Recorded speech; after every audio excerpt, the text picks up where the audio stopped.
Muy bien, gente, ¿cómo están? Yo me voy a presentar. Mi nombre es Luis Cristian Aguilar Corque, pertenezco al área de medicina y les voy a hablar sobre tres nervios que obviamente si hablamos de nervios nos referimos a lo que viene siendo a la materia de anatomía, más específicamente en la Universidad de Aquino, Bolivia, Anatomía 1. Bueno, para no reiterar, les hablaré sobre lo que es el sexto, séptimo y octavo par craneanos, que son el nervio abducens, el nervio facial y el nervio vestíbulo-coclear. Bueno, comenzando con el nervio abducens, y bueno, yéndonos primero a su origen real, como todo tiene un origen real. Bueno, el nervio abducens tiene su origen en el núcleo pontino, situado en la fosa romboidea o suelo del cuarto ventrículo, a la altura del colículo facial. Su origen aparente atraviesa el bulbo de posterior a anterior y emerge del sistema nervioso central por el surco bulbopontino superiormente a la pirámide. Su trayecto. Desde su origen aparente, el nervio abducens se dirige anterior, lateral y superiormente penetra en el seno cavernoso, el cual recorre de posterior a anterior y se introduce en la órbita por la fisura orbitaria superior. Las relaciones de este nervio desde su origen hasta la pared del seno cavernoso. El nervio abducens, envuelto por una prolongación de la pía madre que forma su neurilema, discurre por el tejido subaracnoideo y el clivus, atraviesa la aracnoides, el espacio subaracnoideo y la dura madre, que son básicamente las meningias, a la que aborda un poco inferiormente a la pared posterior del seno cavernoso. Cerca de la fisura petrooccipital en el espesor de esta membrana, el nervio se vuelve oblicuo superior y lateralmente y cruza la cara posterior y después del borde superior de la porción petrosa del hueso temporal. Cerca de su vértice, pasando medialmente del seno petroso superior e inferiormente al ligamento petroesfenoidal. Ese ligamento se extiende desde el vértice de la porción petrosa del hueso temporal hasta el borde lateral del dorso de la silla de los esfenoides. El nervio abducens penetra enseguida en el seno cavernoso. En el seno cavernoso el nervio está muy frecuentemente libre en el conducto venoso, situándose, situándose entre la arteria carótida interna y la pared lateral del seno. Anteriormente al seno cavernoso, el nervio abducens franquea la porción ancha de la fisura orbitaria superior, pasa a través del anillo tendinoso común de los músculos extrínsecos del globo ocular y termina en el músculo recto lateral cerca del extremo posterior de dicho músculo. Nervio. El nervio facial es un nervio mixto formado por dos raíces, una motora que constituye el nervio facial propiamente dicho. También comprende fibras del sistema vegetativo que controlan la secreción lagrimal. La otra es el nervio intermedio o de Weisberg. Esta segunda raíz es sensitiva, pero comprende también fibras vegetativas que inervan las glándulas linguales, submandibular y sublingual. El origen real de este nervio, de sus raíces, la primera sería la raíz motora, nace del núcleo del nervio facial situado en la sustancia reticular gris del puente. Sale del sistema nervioso central por la parte lateral del surco bulbopontino, después de un trayecto intrapontino complejo que describiremos junto con la vía motora principal. Las fibras vegetativas proceden de dos núcleos situados posteriormente al núcleo motor, los núcleos parasimpáticos del nervio facial. La raíz sensitiva tiene su origen en el ganglio geniculado, situado en el trayecto del nervio facial, a la altura de su primer codo intrapetroso. La prolongación celulífugas de las células del ganglio geniculado constituyen las fibras sensitivas del nervio intermedio o conocido con otro nombre, el de Weisberg. Su origen, bueno, como se puede apreciar en la imagen, se ve claramente que en su origen, bueno, sería una introducción a lo que es el origen aparente, que ya lo voy a mencionar. ¿Cómo, cómo se puede, cómo podemos observar el nacimiento aparente, el origen aparente de ambas fibras, tanto sensitiva como motora? Bueno, ahora el origen aparente de este nervio, bueno, el origen de las fibras sería que, dichas fibras penetran en el sistema nervioso central a la altura del surco bulbopontino, laterales al nervio facial y mediales al nervio vestíbulo coclear, y terminan finalmente en la parte superior del núcleo del tracto solitario. Bueno, trayecto y relaciones. El trayecto desde el surco bulbopontino, las dos raíces del nervio facial se dirigen lateral anterior y superiormente y se introducen en el conducto auditivo interno.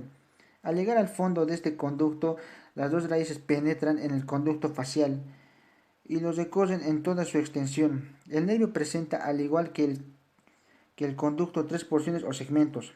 El primer segmento, de 3 a 4 milímetros de longitud, comienza en el orificio del conducto facial. En el fondo del conducto auditivo interno es oblicuo anterior y lateralmente y perpendicular al eje de la porción petrosa del hueso temporal. En el segundo segmento, de aproximadamente 1 centímetro de largo, es oblicuo posterior y lateral, en un poco inferiormente, y está situado en un plano horizontal, casi paralelo al eje mayor de la porción petrosa del hueso temporal.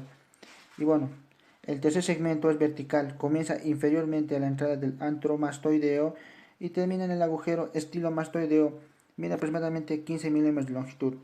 Al salir de la porción petrosa del hueso temporal, el nervio penetra en la parótida, donde se divide en sus ramos terminales. Bueno, las relaciones. En la cavidad craneal, los nervios facial e intermedio pasan sobre el hueso occipital y la cara superior de la porción petrosa del hueso temporal, inferiormente al puente y al pedúnculo cerebeloso medio y la confluente subaracnoidea. Ponto cerebelosa. El nervio facial es primero anterior y después superior al nervio vestíbulo coclear. El nervio intermedio está situado entre el nervio facial y el nervio vestíbulo coclear. En el conducto auditivo interno, el nervio vestíbulo coclear adopta la forma de un canal cóncavo superiormente, en el cual descansan los nervios facial e intermedio. Las meninges y los espacios subta y subaracnoideos forman las vainas comunes a los tres nervios y se prolongan hasta el fondo del conducto auditivo interno junto con los nervios. En el conducto auditivo interno penetra la arteria laberíntica. En la primera porción del conducto facial, los nervios facial intermedios son todavía distintos y están situados entre la cóclea y el vestíbulo. En el extremo lateral de este segmento, el nervio facial cambia de dirección para continuar en su trayecto. En la segunda porción del conducto facial, forma un primer codo situado frente al hiato del conducto del nervio petroso mayor en la cara anterior de este primer codo, denominado rodilla del facial. Se encuentra el ganglio geniculado. Este ganglio, de forma cónica y vértice anterior, se confunde por su base con el tronco nervioso. El nervio intermedio penetra en el ganglio y a partir de ese punto este nervio y el nervio facial propiamente ya dicho se unen en un solo cordón nervioso. En la segunda porción del conducto facial, el nervio facial está situado sobre la pared medial de la cavidad timpánica superior y posteriormente a la fosa de la ventana vestibular. El segundo segmento del nervio facial termina inferiormente a la entrada al antromastoideo, donde el conducto facial se acoda por segunda vez para hacerse vertical. Bueno, en la tercera porción vertical del conducto facial, el nervio facial desciende posteriormente al conducto del músculo estapedio o estribo, en el espesor del muro óseo que separa la cavidad timpánica del antromastoideo y las cedillas mastoideas, para luego y principalmente que sean las celdas mastoideas. En esta porción de su trayecto, el nervio es casi vertical y ligeramente oblicuo inferior y lateralmente. En el interior del conducto facial, el nervio facial está acompañado por la arteria estilomastoidea, que es una rama de la arteria auricular posterior. Al salir del conducto facial por el agujero estilomastoideo, el nervio facial se dirige inferior, anterior y lateralmente. Cruza la cara lateral de la base de la apófisis estiloides y penetra en la parótida, pasando entre los músculos digástrico y estiloideo.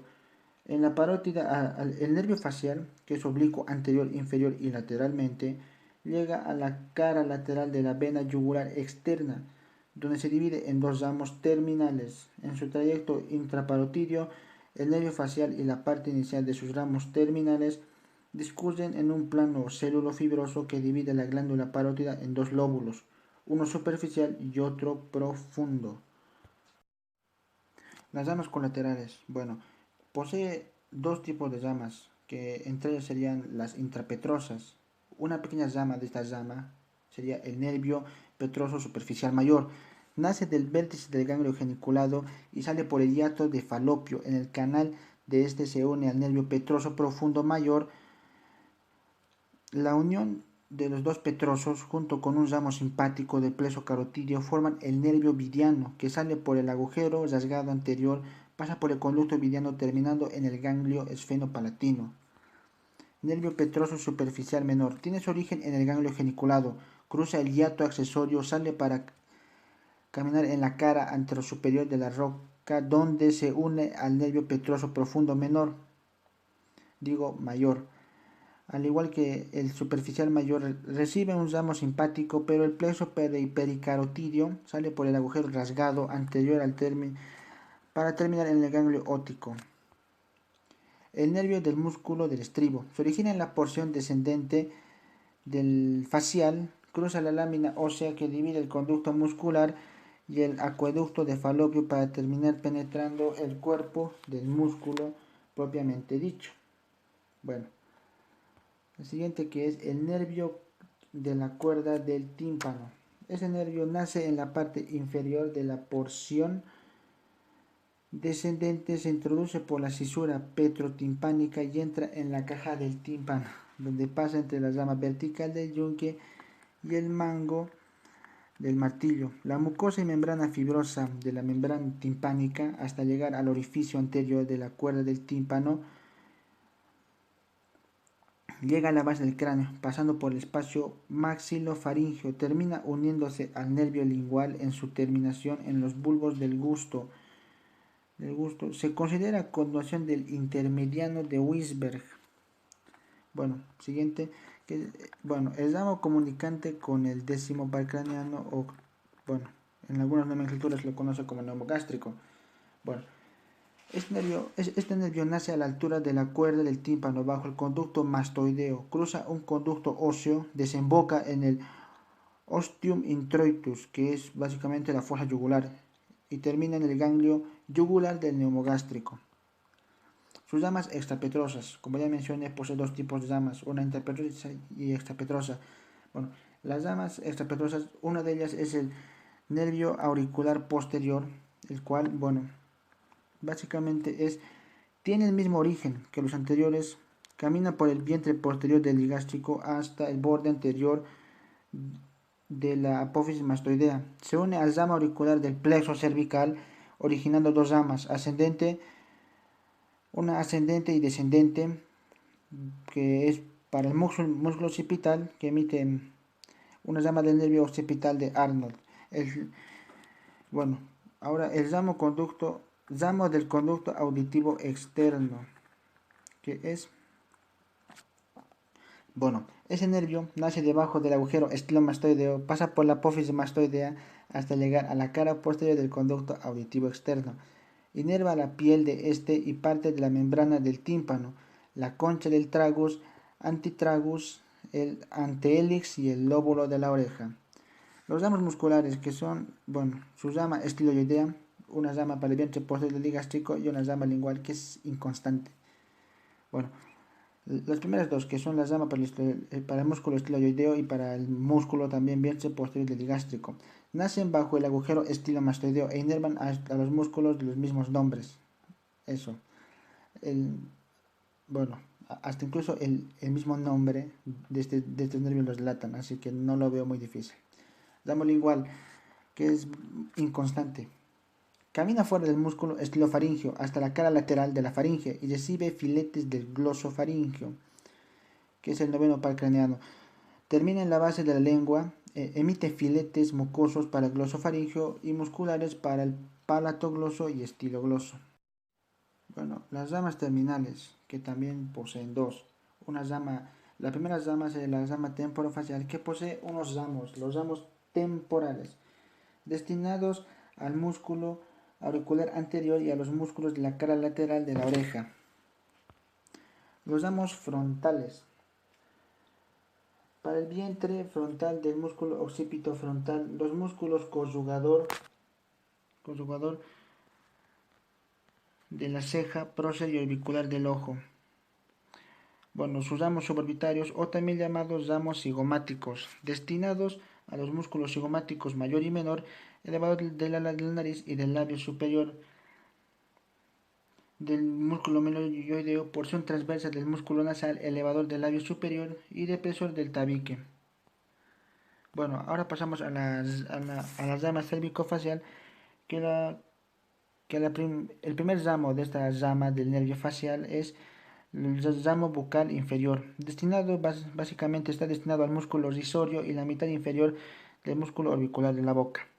Los ramos mentonianos, o también conocidos como ramos marginales mandibulares, para los músculos depresor del ángulo de la boca, depresor del labio inferior y obviamente, como el nervio lo indica, al músculo mentoniano. Los ramos cervicales, para el platisma, este último se comunica con el nervio transverso del cuello del plexo cervical. Bueno, para concluir sería el octavo par craneano, que es el nervio vestíbulo coclear. Bueno, hablemos del origen real bueno, yo les hablaré sobre el origen real de este nervio. Está constituido por dos partes. Tiene un origen real en los ganglios periféricos, análogos a los ganglios espinales. El ganglio de origen del nervio coclear es el ganglio coclear o ganglio espiral. Este ganglio ocupa en la cóclea toda la extensión del conducto espiral del mediolo. Las prolongaciones protoplasmáticas de las células de este ganglio se extienden desde el órgano espiral al ganglio, pasando por los conductos longitudinales del modiolo.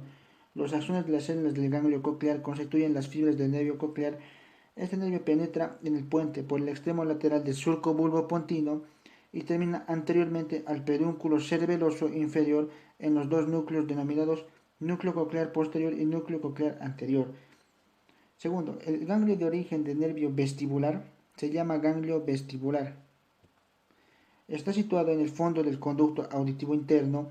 Las prolongaciones protoplasmáticas de las células del ganglio vestibular conducen las impresiones procedentes del utrículo del sáculo y de las ampollas membranosas de los conductos semicirculares. Sus axones constituyen las fibras del nervio vestibular. Este penetra en el puente por el surco bulbopontino inmediatamente medial al nervio coclear. Terminan en los núcleos de la zona vestibular en la fosa romboidea. El origen aparente. El nervio vestíbulo coclear penetra en el puente por el extremo lateral del surco bulbopontino lateralmente a los nervios facial e intermedio. Es el punto de emergencia del sistema nervioso central, es decir, su origen aparente. El trayecto. El nervio vestíbulo coclear, que está constituido por la fusión de dos nervios, que son el coclear y vestibular ya propiamente dichos, se extiende desde el fondo del conducto auditivo interno hasta la porción lateral del surco bulbopontino. En este trayecto, el nervio vestíbulo coclear presenta con las meningias y los nervios intermedio y facial relaciones que ya se han precisado a propósito. Bueno, esta relación se mencionó en el nervio facial. Muy bien, gente, yo me despido. Gracias por haber visto este video y espero que les sea útil. Y no me queda nada más que decir que adiós y buena suerte con el estudio.